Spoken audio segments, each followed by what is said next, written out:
Ya Maria yang dikandung tak bernoda, doakanlah kami yang berlindung kepadamu.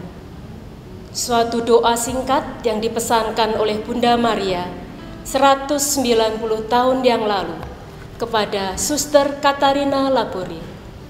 Doa ini seringkali kita ulang-ulang ketika kita berdoa novena medali wasiat.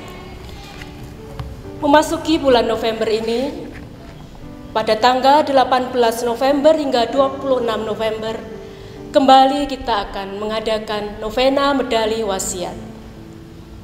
Novena kita pada tahun ini akan mengambil tema Berjalan bersama Maria dalam pengharapan di tengah pandemi COVID-19. Setiap orang Kristiani selalu memiliki sebuah pengalaman iman. Baik itu pengalaman iman pribadi, pengalaman iman bersama keluarga, pengalaman iman bersama komunitas dalam relasi dengan Allah, dengan diri sendiri dan juga dengan sesama, serta dengan alam sekitar kita. Pengalaman bersama Allah selalu berkisah tentang karya keselamatan yang kita alami. Di tengah-tengah pandemi COVID-19, kita juga tetap meyakini bahwa Allah tetap berkarya dan menyelamatkan umat manusia. Novena kita kali ini mengingatkan kita semua bahwa sebagai orang beriman, kita tetap mempunyai pengharapan akan Allah sebagai sumber belas kasih, dan juga lewat perantaraan doa Bunda Maria, kita berharap semua permohonan kita dikabulkan oleh Allah. Sepanjang sejarah umat beriman, telah banyak dikisahkan bahwa Bunda Maria menjadi tempat tumpuan terutama dikala gereja mengalami kesukaran. Demikian pula gereja pada saat ini, bersama umat manusia seluruhnya yang sedang mengalami sebuah masalah yang mengglobal, yaitu pandemi COVID-19. Tak ada yang menduga bahwa pandemi ini melanda hampir di seluruh dunia.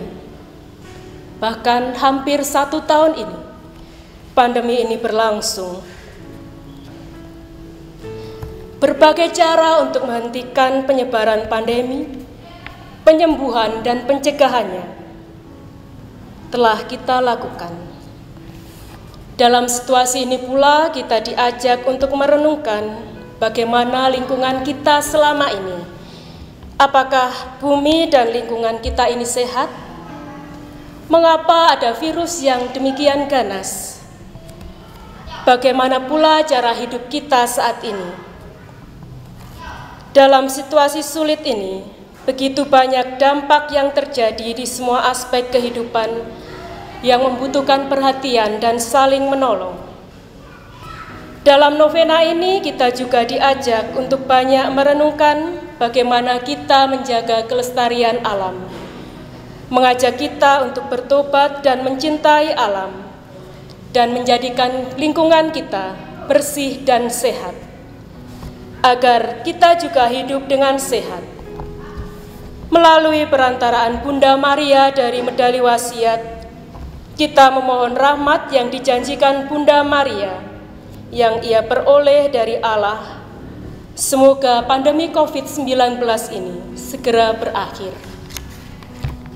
Saudara yang terkasih, kita juga patut bersyukur bahwa pada tanggal 11 November 2020 yang lalu, Bapak Paus Fransiskus telah memberkati patung Bunda Maria yang dikandung tanpa noda, atau yang lebih kita kenal dengan patung medali wasiat, yang dibawa kepadanya di akhir audiensi umum oleh Romo Jenderal Kongregasi Misi, Romo Thomas Maverick CM.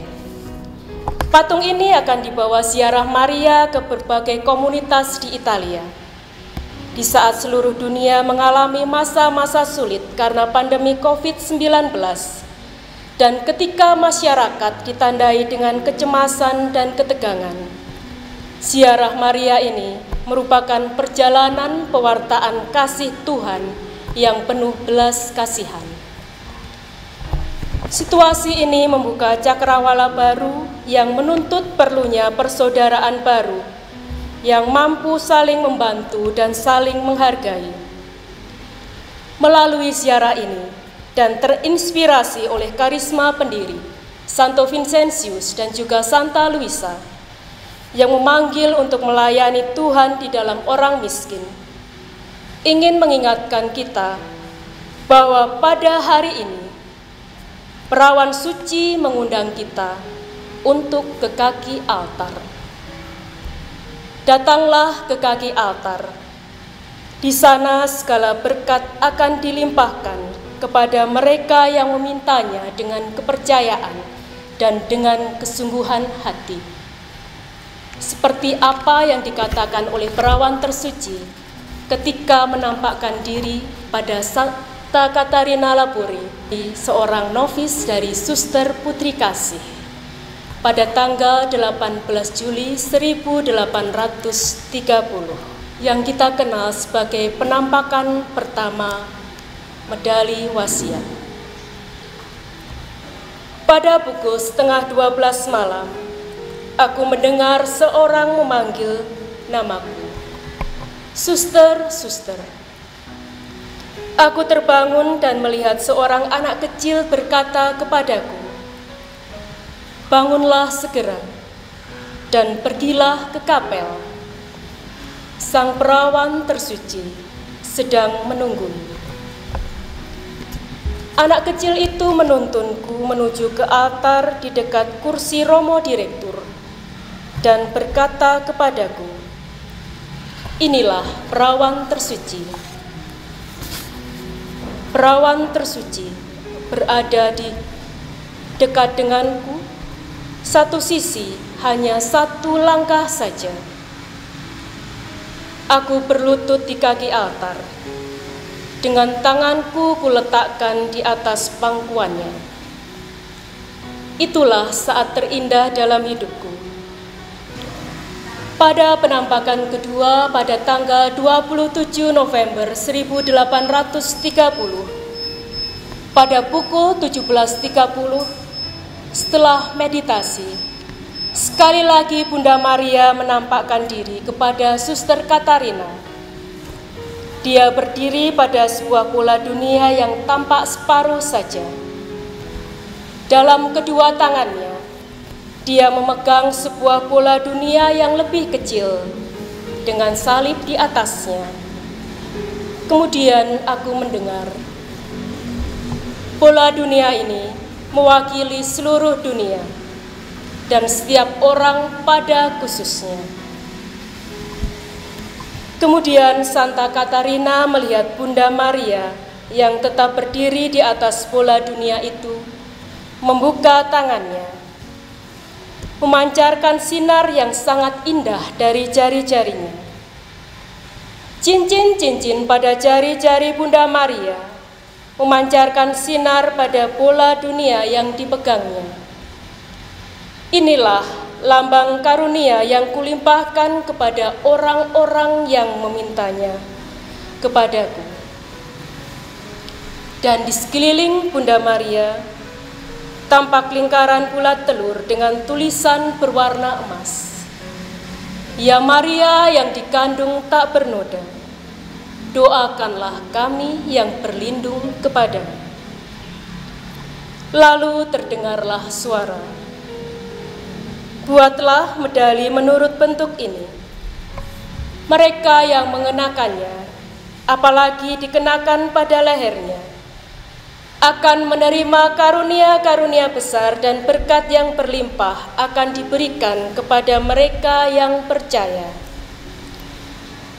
Lingkaran bulat telur itu kemudian berbalik. Tampaklah 12 bintang di sekitar huruf M dengan salib di atasnya. Di bawahnya terdapat 2 buah hati, yang satu bermahkota duri dan yang satunya sebuah hati yang ditembusi sebilah pedang. Saya akan menjelaskan tentang arti medali wasiat. Dari sisi depan, Maria berdiri di atas bola dunia. Dialah Ratu Surga dan Bumi. Kakinya menginjak ular sebagai lambang kejahatan. Tangannya yang terbuka dengan sinar yang memancar, mengingatkan kita akan karunia berlimpah yang diberikan bagi kita yang memohon kepada Bunda Maria dengan sungguh-sungguh. Di sisi belakang, 12 melambangkan 12 rasul yang mewakili gereja. Salib melambangkan Kristus dan penebusannya, dan palang di bawahnya melambangkan dunia. Huruf M adalah singkatan dari Maria, yang terkait dengan salib yang menunjukkan keikutsertaan Bunda Maria dalam karya keselamatan Allah. Dan dia membawa kita kepada Kristus. Hati yang bermahkota duri menunjukkan kasih Yesus kepada kita yang rela menderita dan disalibkan. Saudara yang terkasih, riwayat hidup Katarina setelah mendapatkan penampakan. Tangannya bekerja dan hatinya tertuju kepada Tuhan. Pada tanggal 31 Desember 1876, Suster Katarina menghadap Bapa. 56 tahun kemudian, tubuh Suster Katarina diambil dan dipindahkan. Tubuhnya masih utuh, anggota badannya masih lemas, dan bola matanya biru. Sampai saat ini tubuhnya diletakkan dalam sebuah peti kaca di bawah altar perawan tersuci, di kapel Rumah Induk Putri Kasih di Rue de Bach, Paris. Pada tanggal 28 Mei 1933, Suster Katarina menerima beatifikasi oleh Paus Pius ke-11. Dan pada tanggal 27 Juli 1947, Paus Pius ke-12 memberinya gelar Santa yang Tersembunyi.